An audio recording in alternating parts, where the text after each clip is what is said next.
नमस्कार, मैं सुनैना कश्यप और आप देख रहे हैं KH लाइव हिमाचल। सेब मीठे थे लेकिन जमीन सरकारी थी। 2800 बीघा पर कब्जा, बिजली पानी फ्री में और करोड़ों की कमाई। अब कोर्ट की यारी चली है और सेब के पेड़ कट रही हैं। ये हिमाचल की वो हकीकत है जिसे दबाया गया सालों तक।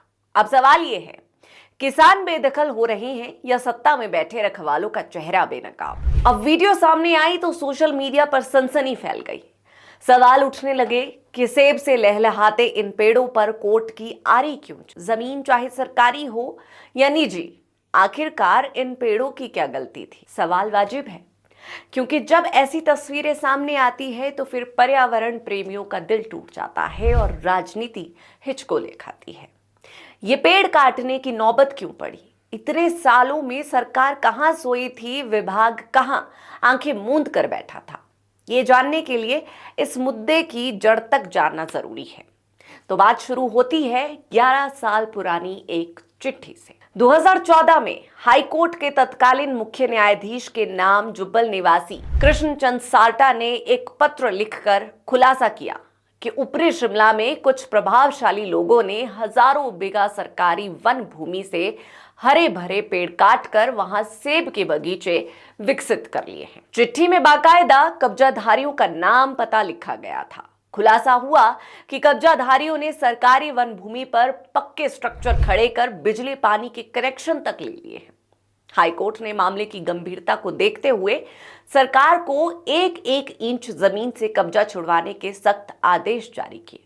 तब हाईकोर्ट ने कृष्णचंद साल्टा के पत्र को जनहित याचिका मानकर कई सख्त आदेश पारित। हाईकोर्ट के तत्कालीन न्यायाधीश न्यायमूर्ति राजीव शर्मा और न्यायमूर्ति तरलोक सिंह चौहान ने अप्रैल 2015 में हिमाचल सरकार के उस समय के मुख्य सचिव, प्रधान सचिव वन, सचिव राजस्व विभाग, PCCF forest, engineer in chief सिंचाई व जन स्वास्थ्य विभाग, अब जल शक्ति विभाग सहित राज्य बिजली बोर्ड के अफसरों को आदेश दिए थे कि 6 महीने में सरकारी वन भूमि से सारे अवैध कब्जे हटाए जाएं। इसके अलावा कब्जाई गई सरकारी भूमि पर बने ढांचों का बिजली पानी काटने के आदेश भी जारी हुए। इसमें वन विभाग के अफसरों को विशेष आदेश हुए कि जिन लोगों ने सरकारी वन भूमि से पेड़ काटकर सेब बगीचे तैयार किए हैं और फसलें उगाई हैं, उन पर सख्त कार्रवाई करते हुए सेब पौधों और फसलों को काटने का खर्च भी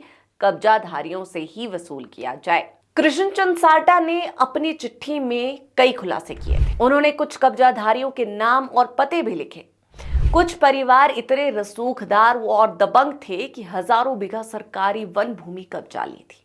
ऐसे कुल 13 परिवारों ने 2800 बीघा जमीन पर कब्जा कर सेब बगीचे विकसित कर दिए। इससे हुई आमदनी से कई लोग करोड़पति हो गए। अदालती आदेश पर राज्य सरकार को शपथ पत्र दाखिल करना पड़ा। शपथ पत्र के अनुसार सरकारी वन भूमि पर अवैध कब्जे करने के मामले में जिला शिमला पहले नंबर पर था। इसके बाद कुल्लू जिला का नंबर था। सरकार की रिपोर्ट में पता चलता है कि 10 बीघा से अधिक सरकारी वन भूमि पर कब्जा करने के मामलों को लेकर कुल 2526 FIR दर्ज की गई। हाईकोर्ट समय समय पर सरकार को विभिन्न आदेश जारी करता रहा। साथ ही अदालत हर बार सरकार से ताजा स्टेटस रिपोर्ट भी तलब करती रही। जैसे जैसे सरकारी स्टेटस रिपोर्ट अदालत में आती गई, वैसे वैसे हैरत अंगेज खुलासे होते गए। ऊपरी शिमला के लोगों ने सबसे ज्यादा दुस्साहस दिखाया।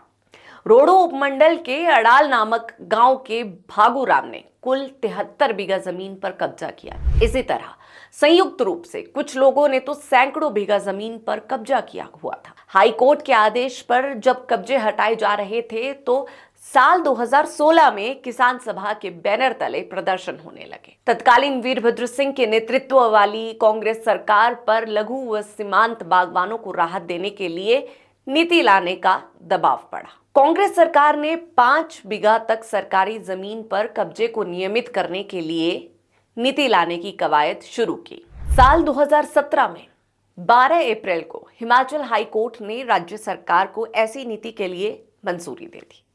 तत्कालीन मुख्य न्यायाधीश न्यायमूर्ति मंसूर अहमद मीर और न्यायमूर्ति तरलोक सिंह चौहान की खंडपीठ ने ये मंजूरी दी थी। विधानसभा में ये प्रस्ताव पारित हो चुका था और उस पर हाई कोर्ट की अनुमति जरूरी थी। ये अनुमति इसलिए जरूरी थी क्योंकि अदालत ने ही सरकारी वन भूमि से कब्जे हटाने के आदेश जारी किए हुए थे। मामला अदालत में चलता रहा। फिर जून 2024 में हाई कोर्ट ने सरकारी वन भूमि पर कब्जा करने के मामले में सरकार से पूछा कि जो जमीन कब्जाई गई है उसकी किस्म बताई जाए, क्या वो भूमि शामलात है या अन्य किस्म की है। न्यायमूर्ति विवेक सिंह ठाकुर की अगुवाई वाली खंडपीठ ने सरकारी वन भूमि पर कब्जे को नियमित करने से जुड़ी प्रस्तावित नीति की वैधता को लेकर सुनवाई के दौरान ये आदेश किए थे। इसी बीच मौजूदा कांग्रेस सरकार ने 19 जून 2025 को हाईकोर्ट में कहा कि हिमाचल में 5 या 10 बीघा सरकारी भूमि पर कब्जे को नियमित करने वाली कोई नीति लाने का उसका विचार नहीं है। हाईकोर्ट में अतिक्रमण वाले मामले में दशक भर से चल रही सुनवाई में अनेक मोड़ आए थे। वहीं प्रदेश सरकार ने पूर्व में चल रही अवैध कब्जों को नियमित करने वाली नीति की वैधता की सुनवाई के दौरान पिछले साल ही जमीन की किस्म बताने के आदेश दिए थे। अब जब सरकार ने यह स्पष्ट कर दिया कि उसका कब्जों को नियमित करने को लेकर कोई नीति लाने का विचार नहीं है, तो हाई कोर्ट ने पूर्व में जारी आदेश के तहत ये कहा कि जब सरकार का नीति लाने का प्रस्ताव नहीं है तो फिर जहां भी सरकारी वन भूमि पर कब्जा हुआ है उसे हटाया जाए। उसके बाद से ही अब ये कब्जे हटाए जा रहे हैं और सेब से लदे पौधों पर आरी चल रही है। सरकारी वन भूमि पर सेब से लदे पौधों को काटने को लेकर समाज में दो तरह के तर्क सामने आ रहे हैं। कुछ लोगों का कहना है कि सेब के पौधों को काटने की बजाय उन्हें सरकारी संरक्षण में लेना चाहिए। कुछ लोगों का कहना है कि अवैध कब्जों को हर हाल में हटाया जाना चाहिए। इसे लेकर सोशल मीडिया पर भी जोरदार बहस छिड़ी हुई है। सबके अपने अपने विचार हैं।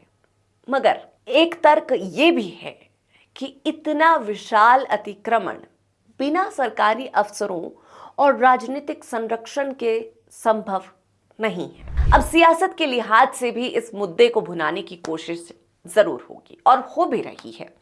पूर्व मुख्यमंत्री शांता कुमार ने कहा है कि सर्वोच्च न्यायालय ने हिमाचल उच्च न्यायालय को आदेश दिया कि सरकार अतिशीघ्र सरकार की वन भूमि पर लगे हुए सेब के बगीचों को काटकर उस भूमि पर सरकार का कब्जा करवाए। हिमाचल के एक गांव में 300 बीघा वन भूमि पर कई वर्ष पहले गैर कानूनी कब्जा करके 4000 सेब के पौधे लगाए गए थे। आज वहां शानदार बगीचा है और सेब के पौधों पर लगे हुए सेब अपनी लाली बिखेर रही हैं। अब अदालत के आदेशों पर उन पेड़ों को काटा जा रहा है। ये एक गांव की कहानी है। पूरे प्रदेश में लाखों करोड़ों की भूमि पर वर्षों से इस प्रकार के अवैध कब्जे हुए थे। शांता कुमार ने कहा कि सरकार की वन भूमि पर गैर कानूनी कब्जा एक दिन में नहीं हुआ। 4000 सेब के पौधे लगाने में और उनमें फल आने में सालों लगे। जब शुरू में गैर कानूनी कब्जा किया गया और बगीचा लगाया गया तो सरकार कहां थी?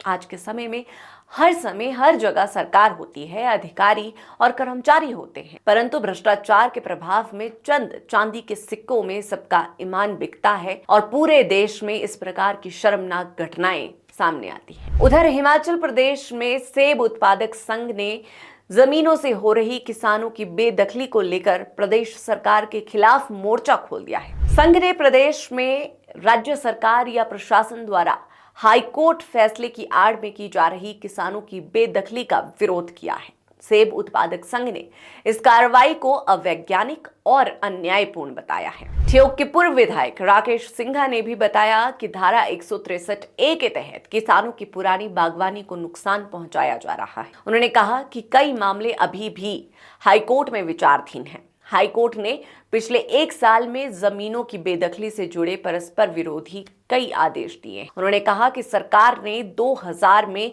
इन्हीं जमीनों के नियमितीकरण के लिए आवेदन मांगे थे, लेकिन इन्हें वन भूमि बताकर बेदखली की जा रही है। सेब उत्पादक संघ इस आदेश को कानूनी आधार पर चुनौती देने की तैयारी कर रहा है। देखिए, सत्ता बदलती रही, सरकारें आती जाती रही, लेकिन कब्जे बने रहे, पेड़ फलते रहे और करोड़ों की कमाई होती रही। हम माननीय उच्च न्यायालय से आशा उम्मीद करते हैं कि जो अपने मोशन पर ऐसा फैसला उन्होंने दिया है उस पर वो पुनर्विचार करे और पुनर्विचार कर उस फैसले को तब्दील करे, जिससे जो पेड़ का कटान है वो समाप्त हो।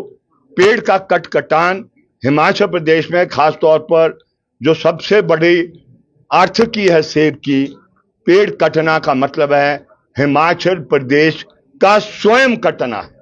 तो ये सब समझते हैं, ये क्वेश्चन हाई कोर्ट का नहीं है, सरकार का नहीं है, या सेब उत्पादक का नहीं है, ये हिमाचल प्रदेश का प्रश्न है कि उस डिसीजन को वो रिवर्स करे। अभी भी उसके सामने अपॉर्चुनिटी। नंबर 2, संघर्ष इसीलिए चलाना है, हम ऐसे नहीं है कि भाई हम जान के कोई संघर्ष करना चाहते हैं। परिस्थिति ऐसी बन गई है, जब उच्च न्यायालय ने कह दिया है यथास्थिति मेंटेन की जाए, लेकिन अनफॉर्चुनेटली हिमाचल प्रदेश का उच्च न्यायालय यथास्थिति मेंटेन नहीं कर रहा है, आदेश पर आदेश पास कर रहा है। तो मुझे बताएं, लोगों के पास चारा क्या है? हिमाचल प्रदेश की सरकार का दायित्व बनता था कि जो प्रस्ताव उन्होंने विधानसभा में तपोवन में पिछली सर्दी में पारित किया कि 10 बीघे को नियमित करने के लिए, 10 बीघा किसान को देने के लिए, जो त्रासदी में चले जाता है, जो जिसका नुकसान हो जाता है, जिसके जो भूमिहीन है उसको देने के लिए, सड़कों के निर्माण में चले जाता है उसको देने के लिए वो प्रस्ताव केंद्र सरकार को भेजेंगे। लेकिन हाई कोर्ट में ऐसा पक्ष नहीं रखा गया। ये बहुत दुर्भाग्य है। इसलिए इन सारे प्रश्नों को लेकर अगले कल जुब्बल के आपके हटकोटी में एकत्रित किसान होगा, आम सभा बुलाई गई है। हम किसानों से भी अपील कर रहे हैं, बड़े शॉर्ट नोटिस में उनको वहां पर पहुंचना है और वहीं संघर्ष की आगे की कार्यनीति निर्धारित की जाएगी। उसका फॉर्म क्या होगा अभी कहना कठिन है, लेकिन संघर्ष होगा और जोरदार होगा और उसकी रूपरेखा कल ही हम आपसे साझा करने में सक्षम हो सकते हैं। अब जब अदालत ने यारी चलाई तो किसान सड़क पर है और नेता कैमरे के सामने। विपक्ष सरकार को किसान विरोधी बता रहा है और सरकार कोर्ट की आड़ में जवाबदेही से बच रही है। देखिए, सवाल सिर्फ ये नहीं कि कब्जा किसने किया या किसने नहीं किया, सवाल ये भी है कि इतने सालों तक सत्ता में बैठी किसकी सरकारें चुप रही और क्यों। वैसे 2800 बीघा की सरकारी जमीन पर सेब बगीचों का मामला सामने आया तो एक सवाल और जहन में आया, क्या अवैध कब्जे सिर्फ यहीं तक सीमित है? असल में हिमाचल की सरकारी जमीनों पर कब्जों का यह खेल बहुत बड़ा है और शायद पुराना भी।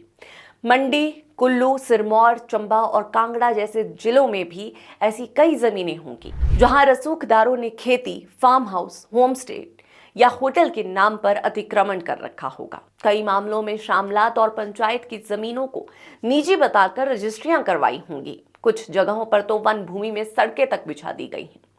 राजनीतिक संरक्षण और सरकारी तंत्र की चुप्पी के साए में अगर हाईकोर्ट की तरह एक निष्पक्ष जांच और कार्रवाई सभी जिलों में हो तो हिमाचल की हजारों करोड़ की जमीन फिर से सरकारी खजाने में लौट सकती है। लेकिन सवाल वही है, क्या ये सियासी और अफसरशाही की मिली भगत से परे हो पाएगा? बहरहाल आज की इस चर्चा में इतना ही। इस पूरी चर्चा पर आप सभी की क्या राय है, हमें कमेंट सेक्शन में जरूर बताएं।